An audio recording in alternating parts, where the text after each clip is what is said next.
Trimming cat's nails is really pretty simple because it's easy to see where you're cutting. Dogs can be a little more challenging, but with cats it's very easy to see.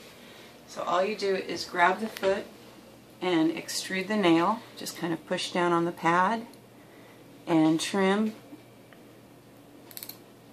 right where you can see the pink. So trim just ahead of the pink or right on the curve of the nail.